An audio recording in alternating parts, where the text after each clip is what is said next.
and welcome back to another 500 drawing prompt video. Let's see what I've made. Last time I blurred it out so you weren't able to see it, but this time we're going to look at what I've made. So the next prompt was a wizard staff, and as you can see, I did focus more on the character instead of the staff, which wasn't really what I was supposed to do. But you know what? I don't know if I was supposed to do that. I think I can do whatever I want anyway, but could have done a lot more with the wizard staff. So this one I did on January 20th.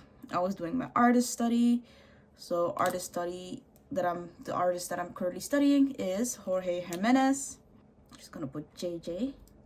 So alongside my solo artist curriculum studies, I am also studying artists.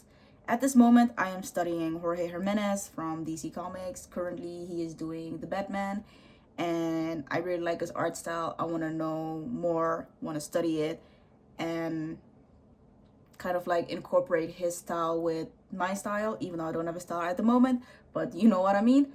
And I'm just like trying to learn how he does character design, how he does anatomy. I'll be learning composition and color theory in a few weeks, like regarding his specific stuff. So that will be another thing.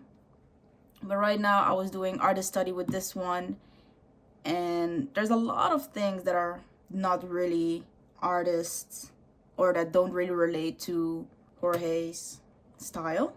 Like for example, you can see this hand is very circular and doesn't really look like a hand. The head, I'm not sure if I did it properly.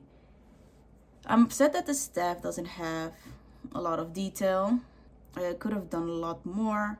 Like the hats could have been so much more funner, but I really want to focus on the staff. Could have done so much more. So I think it's the same as this one. Like another thing that I need to focus on, especially if I want to do textures.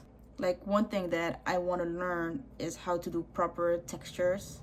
In terms of artist study, I really want to learn his shading right now. Shading and textures. I don't know if I spelled shading right. And also I want to learn, I know composition is another thing which I am learning at the moment for my solo artist curriculum, but I do want to focus on poses. And I know I shouldn't put 4 in here since I do want to focus on 1 to 3 things only, but I feel like composition is something that will move from the solo artist curriculum that I'm currently learning, or that will be an add-on to the artist study. So this is going to be with the solo artist curriculum, but these are the 3 that at the moment I want to focus on my next art piece for anything related to artist study, because I think the idea is there. Like I do like the little scribbles here, but in actuality they don't really mean anything, which I know with character design, which we'll do in a few months later on in the solo artist curriculum, there is supposed to be a story, and I do want to create characters with a story. But as cool as this looks, it doesn't really add anything to the character.